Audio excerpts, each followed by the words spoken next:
This is a full story. Kitten wishes you all a happy and enjoyable story. I'm Rocky, and I have been married to Hailey for 7 years. During these 7 years, one by one, her lovers came knocking, asking me to divorce Hailey. I held onto the marriage certificate tightly, unwilling to let go, while she laughed and wondered why I was torturing myself. This time, I granted her wish and agreed to divorce. But she broke down, begging me not to leave. Oh, no. On our 5th wedding anniversary, a young man burst into my office. I looked at the young man's sunlit, innocent face. His eyes and brows were quite handsome. He was somewhat angry, fists clenched, like a knight seeking justice for a princess. He was Hailey's recent new lover, reportedly a college student from an art school, just a sophomore. Young, you're Hailey's husband. I nodded in affirmation. Upon hearing my answer, he grew even angrier. If she doesn't love you, why are you still holding her in this marriage? Holding her in marriage? Do you want to marry Hailey, and that's why you're urging me to step aside? I had hit the nail on the head. His eyes darted away. Marriage had never really held Hailey back. This was the 12th man who had come to see me. I don't know if they genuinely love Hailey, but they all want to marry her. Why do you think that if Hailey and I divorce, she will marry you? I slowly stood up, walked over to him, and was slightly taller. He shrank back a bit, intimidated. Getting closer, I could see his features even more clearly. A very good-looking face, just like the previous ones, and all reminiscent of one person. A person who has been dead for 7 years. She,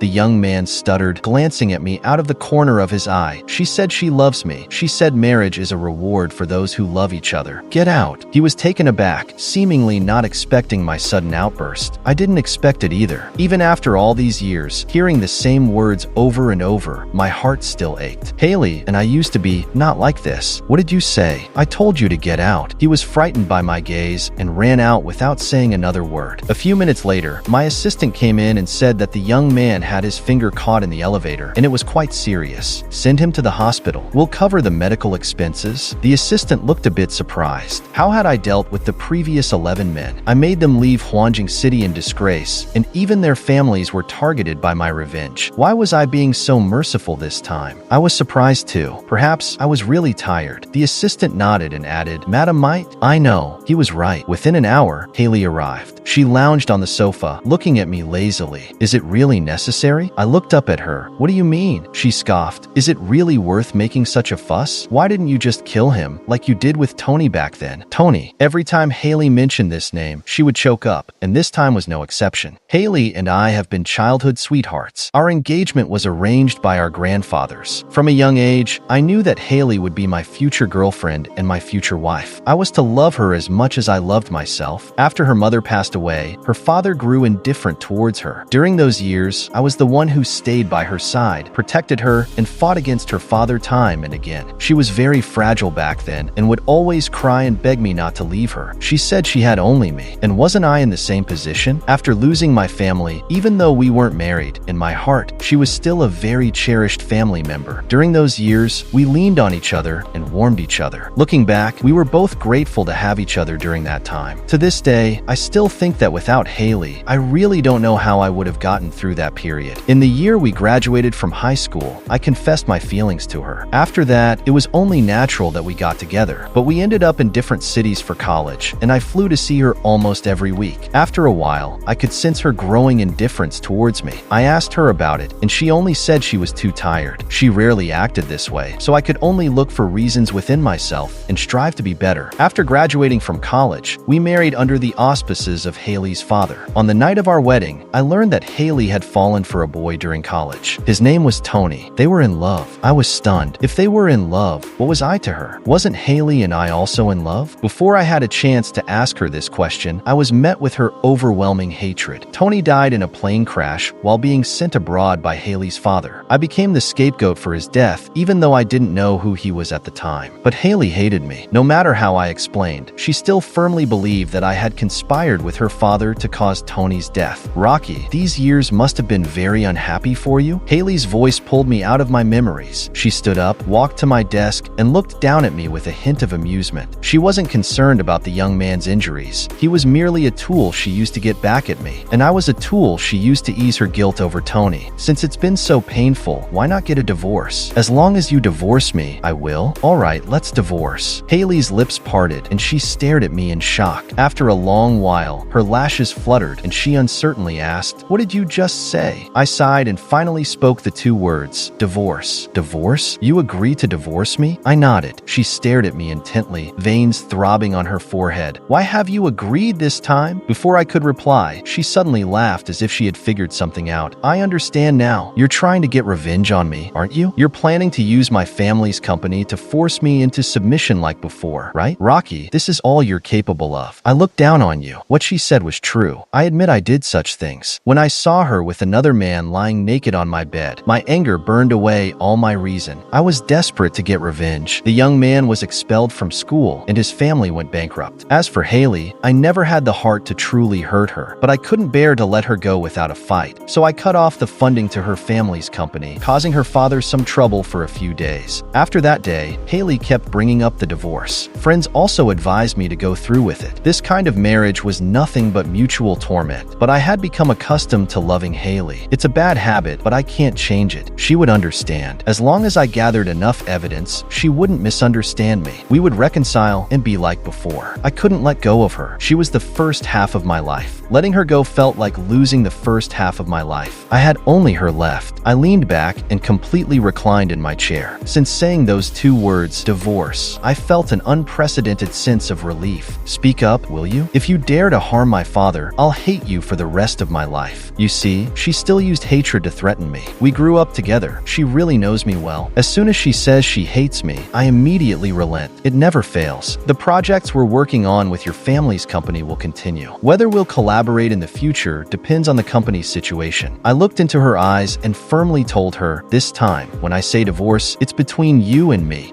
Rocky, want a divorce. She asked dumbfounded. You really want to divorce me? Why now? Did some guy provoke you? Or do you have someone else outside? I shook my head. I'm tired. She looked at me coldly. Tired? Am I not tired? I've been treated like an object, exchanged for benefits. Isn't it hard for me? I nodded. Yes, so separating now is better for both of us. She stiffened her neck and looked at me stubbornly. Fine, let's get a divorce. But let me tell you, if we divorce this time, you won't have another chance to reconcile with me. With that, she slammed the door and left. When I came home that evening, she was rarely at home. You're back? She asked casually while watching TV, as if nothing had happened during the day. This was the married life I longed for, coming home and seeing her. As long as I saw her there, it felt like nothing had changed, and I felt reassured. But now, seeing her, the scene felt strange and awkward. Uncle, Alice rubbed her eyes as she came out of the bedroom. She was my older brother's daughter. My brother and sister-in-law both died in that car accident. Only she was left, and she was my only blood relative, my real family. Why are you still awake? I bent down to pick her up. She didn't say anything, and I realized it was because Hailey's TV was too loud. The noise made it almost impossible for me to hear my niece speak. I walked over and tapped Hailey on the shoulder. Turn the TV down. Alice needs to go to school tomorrow. She turned her head, rolled her eyes, and didn't move. It wasn't the first time. She knew how important Alice was to me, yet she didn't care at all. She would take out her anger on a child, even going so far as to throw Alice out onto the street. If Alice hadn't run to the police station, I don't know what would have happened. I told you to turn off the TV. My shout was so loud that Alice flinched. I patted her shoulder to comfort her. Hailey turned around stiffly, still in shock, but turned off the TV. Nanny Zhao, take Alice to the hotel. The aunt hurriedly took the child away. As they left, Alice gave me a hand gesture, telling me not to lose my temper. I smiled, as if to reassure her. Half an hour later, my assistant arrived with the divorce agreement. Are you really going to divorce me? Even now, she still thinks I'm joking. I could only laugh. I won't withhold a single penny of what I promised you before marriage. Look at the agreement, and if everything is fine, just sign it. She threw the agreement onto the floor. I'm asking you if you're really going to divorce me? Otherwise, Hailey bit her lip, glared at me, picked up the agreement, and signed it without even looking at it. Over the years, it seemed like she hadn't grown up at all. Seeing her like this, I couldn't help but worry. Don't give all the money to your dad. Save some for yourself. Now that he's remarried and has a son, thinking of him may not necessarily make him. Are you crazy? She threw the agreement at my shoulder. You just can't stand me, wanting me to go against my dad. When everyone turns against me and no one cares about me, you'll be happy, won't you? I sighed. I had said what needed to be said, and whether she listened or not was out of my control. Hailey stomped off to the bedroom, rummaging through drawers to find her documents. I'll have the maid come to pack things up. With that, she tried to leave. I glanced at the wall clock. It was already midnight. Leave tomorrow. It's not safe at night. She pushed me aside. My boyfriend is waiting for me in bed. I'll go tomorrow. I'm afraid he'll be impatient. I laughed in anger, watching her leave as the door slammed shut. The next morning, Hailey's father and stepmother came back with her. "Rocky, you've been with Hailey for so many years. Uncle knows you're a good person. This is definitely that stubborn girl's fault." Hailey's father gave her a look. She immediately stood up, walked over to me, and said, "I'm sorry. I won't do this again. Let's try to live happily from now on." I was somewhat surprised. In the past, whenever Hailey caused a scandal, her father would bring her to apologize to me. But never before had her attitude been like this. What's changed today? I took a deep breath and patiently told them, "My marriage with Hailey has reached a point where it's no longer worth continuing. So, no matter what happens, I won't change my decision to divorce. I'm always firm with my words. If not for my strong stance, I'd have been crushed by the old guards at the company long ago. But for Hailey alone, I would repeatedly tolerate her. That's because I love her. If they thought I would tolerate and forgive her for a lifetime, they were wrong. Nothing in this world is unchanging, and neither is love. When my love for her has worn thin, that's when my tolerance for her ends." Hailey's father was stunned. Mrs. Chin quickly said, "Rocky, look, Hailey really understands her mistake. It hasn't been easy for you both these years." I remained resolute. Hailey, curled up on the sofa, suddenly laughed. "See, I told you this time it wasn't my fault. I didn't argue. Whose fault it was no longer mattered. What mattered was not letting the mistakes continue." "Shut up. You've embarrassed our Hailey family. How could I have a daughter like you?" Hailey's father stood up in anger. After scolding her, he was still not appeased and gave Hailey a slap. I tried to intervene, but was a moment too late. The farce ended with Hailey running away. A month later, we obtained the divorce certificate at the Civil Affairs Bureau. "I can't tell you how happy I am to divorce you. All those young men are waiting for me." She ran over and threw herself into the arms of that young man. His fingers were still bandaged, and he raised an eyebrow at me with a look of triumph. He didn't seem to realize he was just a substitute. After divorcing Hailey, I realized just how clingy my niece, Alice, was. Every day she'd nag me to take her to school and then pick her up. "Why didn't you say anything before? You used to say you'd be teased if other kids saw you being dropped off by family." She was eating an ice cream and replied instinctively, "Auntie said I shouldn't bother you." She stopped eating and looked at me with fear. I felt a pang in my heart. Did Hailey actually say such things to a child? I stroked her soft little face. "If you have any needs, just tell Uncle directly. You are the most important person to Uncle. If you're unhappy, Uncle won't be happy either." Her bright eyes blinked, as if she were thinking about something. After a moment, she said softly, "But Auntie said that you and she are family, that you'll have your own children, and then I'll have to move out." My hand tightened unconsciously. I thought Hailey only hated me, but Alice was also someone she watched grow up, and she was just a 6-year-old child. I never expected she wouldn't even spare a little child. When did she become like this? Before, both you and she were Uncle's most important people. Now that she and I are divorced, you should call her Annie when you see her. Right now, Alice is the only family Uncle has. And remember, no matter what, you're always Uncle's precious treasure. No one can make you move out because this is your home." Alice was stunned, seeming to ponder my words. Her eyes gradually grew red, and her nose followed suit. I hugged her tightly, feeling heartache. She was my only brother's child. I thought I had taken good care of her, but her understanding was actually a cautiousness stemming from insecurity. "I'm sorry, Uncle was too negligent. From now on, Uncle will stay with you every day, okay?" She lifted her little head, tears still hanging on her lashes, and nodded heavily. "Uncle, I'm going to dance today. Can you come pick me up in the afternoon? I really like my new teacher, and I want you to meet her." "Okay, Uncle will definitely come." In the afternoon, I finished work early and drove to pick up Alice. When I reached the classroom door, I heard her laughter and couldn't help but smile. Through the glass on the door, Alice stood by the window. Following her gaze, a graceful figure danced elegantly. She wore a light blue ballet dress, spinning with a delicate, floating grace that reminded me of a butterfly. Mysterious and light, she shone with a unique beauty through the sunlight streaming through the window. "Uncle." Alice saw me and waved happily. The beautiful butterfly stopped, turning into a quiet blue rose. "Uncle, this is Teacher Serena. Isn't she beautiful?" I was momentarily at a loss. Is it inappropriate to say someone is beautiful upon first meeting them? Doesn't it sound like I'm hitting on her? "Alice, that's not very polite." The child didn't understand adult concerns and asked with a hurt expression, "Isn't Teacher Serena pretty?" I had no choice but to force myself to answer, "Yes, very pretty." Serena smiled at me and said thank you. After a brief chat, I took Alice and left. The next time I saw Serena was on Friday afternoon. As I drove past her studio, I saw her being harassed by a middle-aged man. Without thinking, I jumped out of the car. "What are you doing?" As I approached, Serena Serena moved behind me. The man was small and, seeing me, instinctively took a few steps back. "Is this your boyfriend?" I looked down at him. "I'm her boyfriend. If you have a problem, deal with it." He leered at Serena and smirked. "You look like you have money. Your girlfriend stole something from me. You should pay me." "What?" Serena anxiously explained. "I didn't steal anything. He's accusing me falsely. I'll call the lawyer over. Let's go to the police station and sort this out." The man, upon hearing this, rolled his eyes and ran away. "He's who to you?" I asked, and then felt a bit rude for asking. Luckily, she didn't seem to mind. "He's my landlord. When I was living there before, he used to sneak into my room at night. I called the police, and then he accused me of stealing his things. He often comes over to cause trouble, so that's what happened. If you don't mind, I can have our company's lawyer handle this." She looked up at me, and for some reason, I thought her expression resembled that of a little rabbit. "Will it be very troublesome?" "No, dealing with this kind of person isn't that difficult." "Serena, thank you. Let me take you out for a meal." I glanced at my watch. "I can't today. I promised Alice I'd have dinner with her." "Well, go back quickly then. Don't keep the child waiting."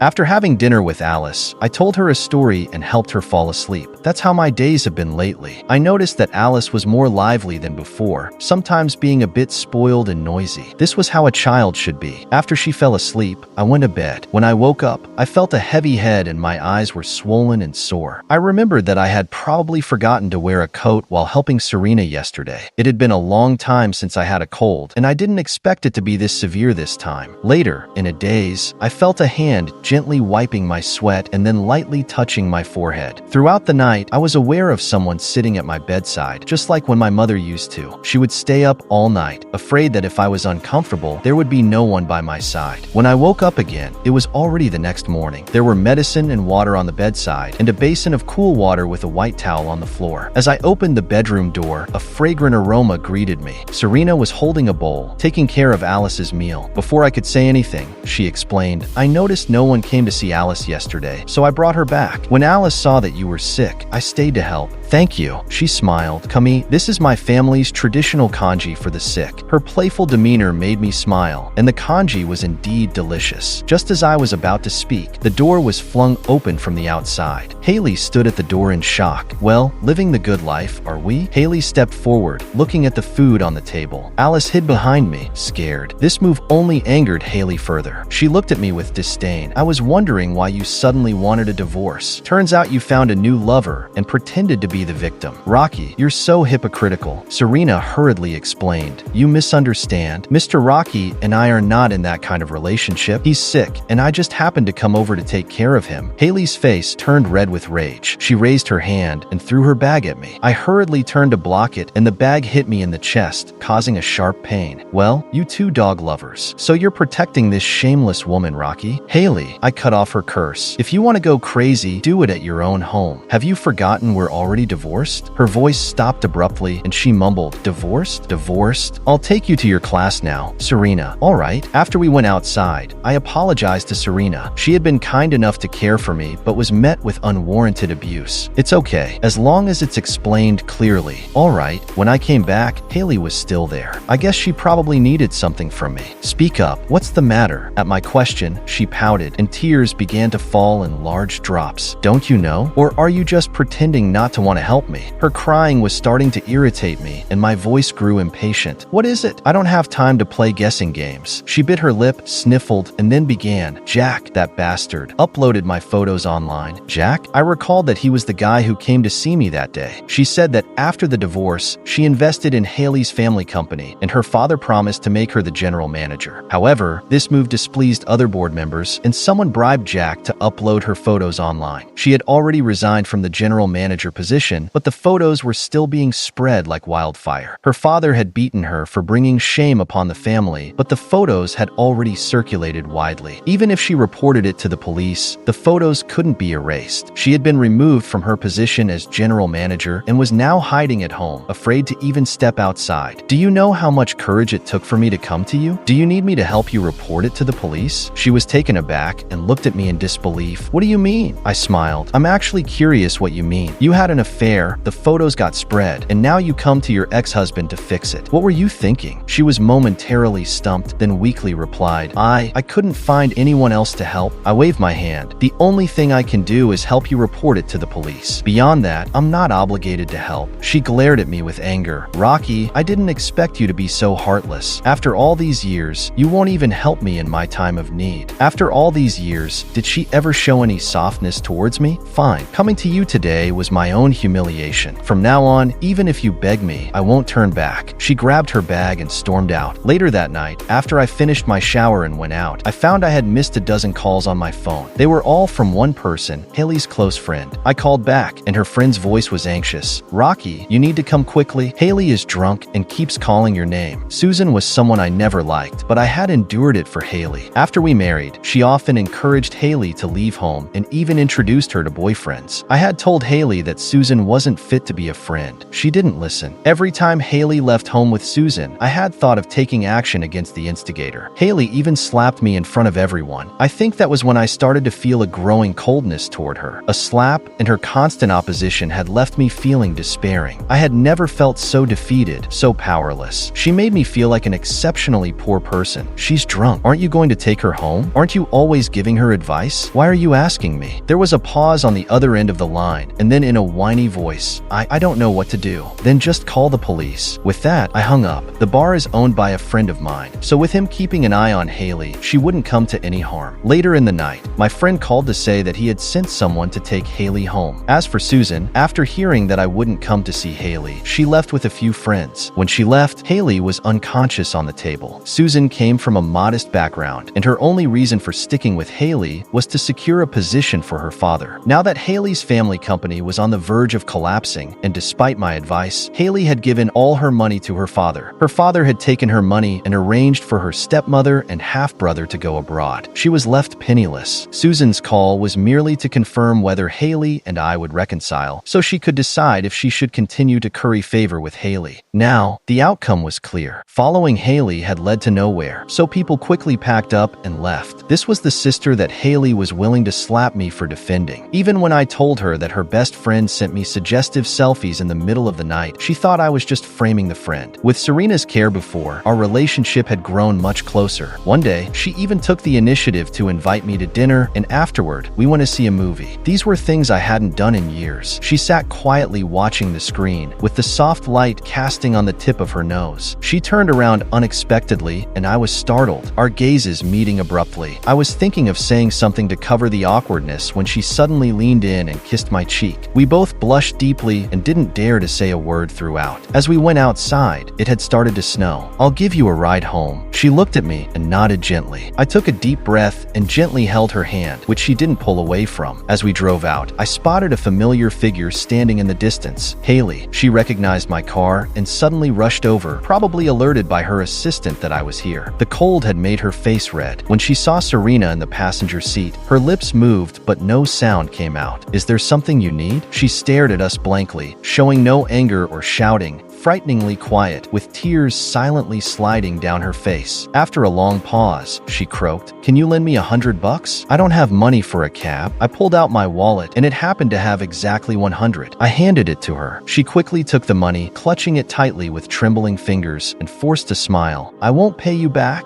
With that, I drove away. As my car went further, I saw she was still standing there, unmoving. The next afternoon, I went to the dance studio to pick up Serena and Alice. However, Serena was not there. "Where's Serena?" Alice looked at me curiously. "Uncle, are you with Serena?" I pinched her little face. "Did Serena tell you that?" She grinned mischievously. "No, I just felt it. Kids these days are really smart." "So where is she?" "Alice, she just left with Aunt." "No, with Hailey's mom." "What?" I felt a pang of worry. "Where did they go?" She shook her head. "I don't know. Hailey's mom said she wanted to treat Serena to a meal, and I wanted to go, but she wouldn't take me." "Uncle, you should take me next time." I was anxious and brushed it off. "All right. right? I then had the assistant take Alice home. Hailey was broke, so she could only go to a few restaurants that accepted cards. From what I knew of her, if she was treating Serena to a meal, she would definitely choose the most expensive place. I hurriedly took a cab over, and sure enough, the manager said Serena was in the private room. I rushed in and overheard Serena's domineering voice at the door. "I've heard about you. Your father died years ago because he couldn't pay off his gambling debts. Now you're with Rocky just for his money, aren't you?" I was about to enter when I heard Serena calmly ask, "Why do you think I'm after money? Don't you think Rocky has other qualities?" Hailey didn't respond. Serena continued, "He's handsome and well-educated. Can't you see those qualities?" Hailey, "Of course I know. He's just someone I used up. If you want to talk about understanding, I know him better than you do." I laughed in anger. Hailey was always so unwilling to lose, even if it meant hurting me. Serena sighed, "I didn't expect you to describe your marriage like this." She continued, "Firstly, I've already paid off my debts. I'm not with him for money. Secondly, since I've decided to be with him, I expect to face doubts and opposition like yours today. I can handle that. If we're not suited for each other, I hope I discover it myself rather than have you tell me. If Rocky thinks we're not suited, I hope he tells me directly, not through someone else."